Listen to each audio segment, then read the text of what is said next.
Halo pemirsa GPR TV dari Sabang sampai Maroke, dari Biangas hingga Pulau Rote. Bertemu lagi bersama saya Mona Azari Nisak dalam program Kominfo Newsroom.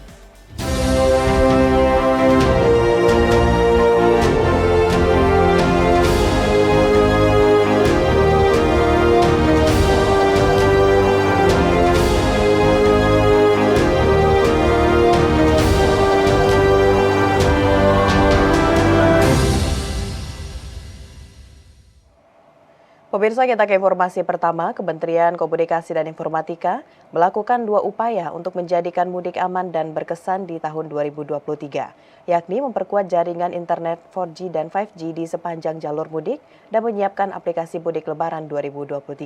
Hal tersebut disampaikan langsung oleh Direktur Informasi dan Komunikasi Perekonomian dan Maritim Kementerian Kominfo, Septriana Tangkari, dalam seminar Gen Posting Mudik Aman Berkesan. Kementerian Komunikasi dan Informatika turut berkontribusi dalam mudik lebaran 2023. Kontribusi Kominfo dalam mudik lebaran tahun ini diwujudkan dalam bentuk perkuatan jaringan 4G dan 5G. Direktur Informasi dan Komunikasi Perekonomian dan Maritim Ditjen IKP Kominfo, Septriana Tangkari, dalam acara Generasi Positive Thinking atau Gen Posting menyebut, perkuatan jaringan 4G dan 5G ditujukan agar masyarakat mudah mendapatkan informasi selama perjalanan mudik. Selain perkuat jaringan, Kominfo juga meluncurkan panduan perjalanan mudik melalui buku elektronik atau e-book Mudik Aman Berkesan 2023 yang bisa masyarakat akses melalui laman s.id/mudik lebaran. Dalam laman tersebut, masyarakat bisa mendapatkan informasi seputar posko kesehatan, pom bensin terdekat, rumah makan, lokasi istirahat, dan beragam informasi lainnya. Adapun peran Kementerian Komunikasi dan Informatika dalam memfasilitasi pergerakan mudik masyarakat aman dan berkesan ini berupakan penguatan jaringan internet di wilayah Indonesia sehingga dapat dipastikan masyarakat dapat terus mengakses internet dan terus berterkoneksi melalui jaringan 4G dan jaringan 5G. Baik untuk mengakses informasi maupun memberikan informasi terupdate selama perjalanan mudik tahun ini. Jelang mudik dan lebaran tahun 2023, Kementerian Pariwisata dan Ekonomi Kreatif berkolaborasi dengan Kementerian Perhubungan meluncurkan program mudik gratis bagi masyarakat dan bekerjasama dengan Korlantas Polri. Kementerian Pariwisata dan Ekonomi Kreatif juga menyiapkan upaya untuk mengantisipasi penyebaran subvarian baru COVID-19 dengan mengeluarkan surat edaran protokol yang harus dipatuhi.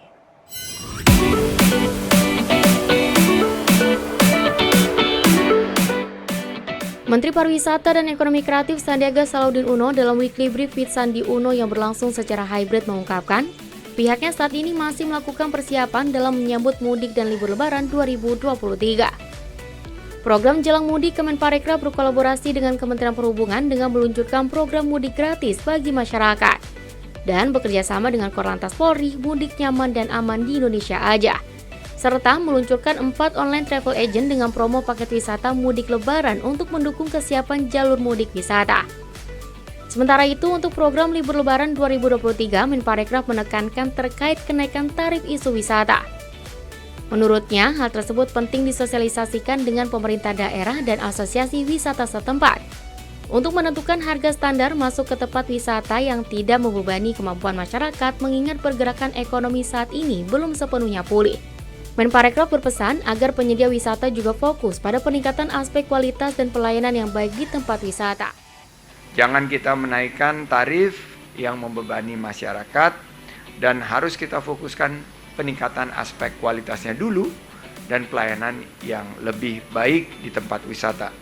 Juga perhatikan betul-betul kemampuan masyarakat yang sudah nabung ingin pulang ke kampung halaman dan berwisata bersama keluarga, dan mereka menginginkan berwisata juga dengan harga yang terjangkau.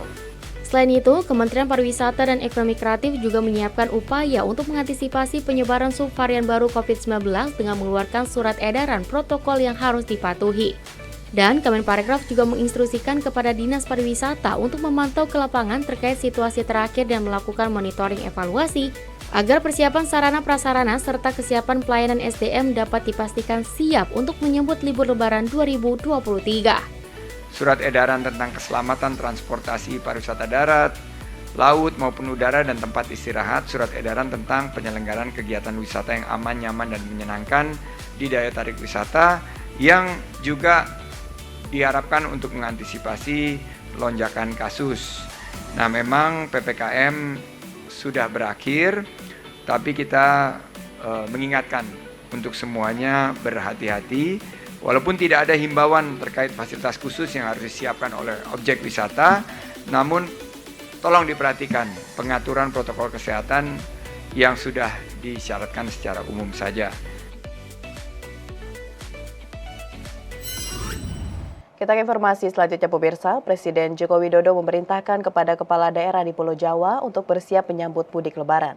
Persiapan matang dibutuhkan karena pemudik tahun ini diperkirakan mencapai 123 juta orang.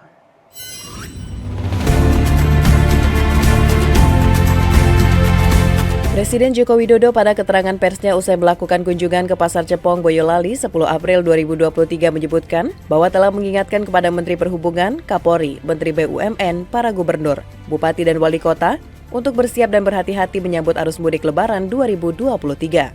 Adapun hal tersebut disampaikan Presiden berdasarkan kenaikan angka pemudik yang sangat tinggi pada tahun 2023. Presiden menyebutkan tahun ini jumlah pemudik mencapai 123 juta jiwa atau naik 45,8%. Jauh meningkat dibanding tahun 2022 yang berjumlah 83 juta pemudik.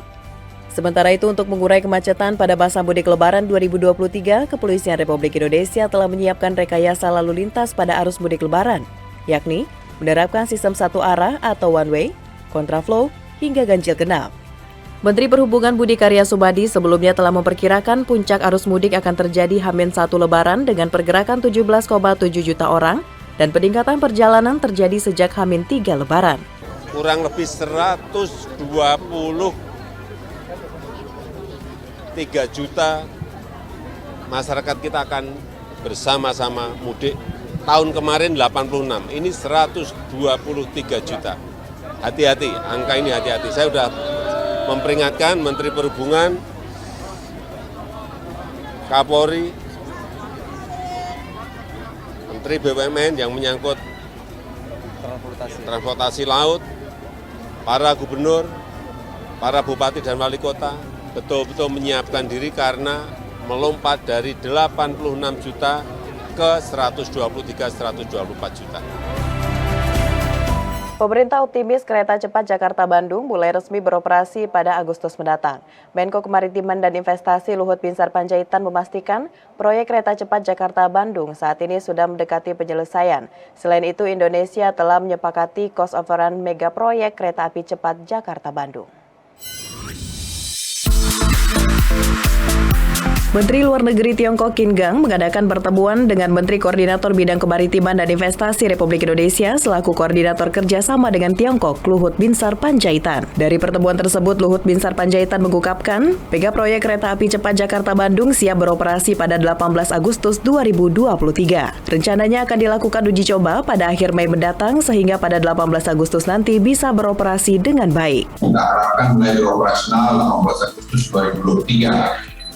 Sebagai hadiah HUT RI ke-78.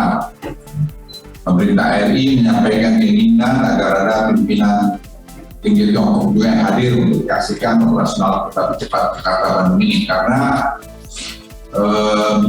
selalu ada keraguan baik dari masyarakat kita di sini bahwa ini akan selesai. Lebih lanjut, ia juga melaporkan Indonesia dan Cina telah menyepakati pembengkakan biaya atau cost overrun untuk kereta api cepat Jakarta-Bandung agar lebih rendah hingga 2%. Pasalnya, proyek kereta api cepat Jakarta-Bandung telah mengalami pembengkakan biaya yang disepakati kedua negara sebesar 1,2 miliar US dollar atau sekitar 17,8 triliun rupiah. Luhut mengatakan hasil lawatan dirinya ke Cina beberapa waktu lalu, pihak Cina disebut telah memberikan penawaran suku bunga cost overrun lebih rendah dari 4% menjadi 3,4%. Angka cost overrun sebesar 1,2 miliar dolar. Jadi supaya itu hasil audit kita, hasil dari mereka, pembicaraan detail dari dua belah pihak, kita sepakat angkanya 1,2 miliar dolar. Terkait pinjaman kepada kaya untuk pembiayaan cost overrun, kami sudah finalkan negosiasi mengenai suku bunga. Suku bunga sudah turun dari 4 ya, sekarang kita masih pengen lebih rendah lagi. Jadi ya kita lihatlah, insya Allah beres.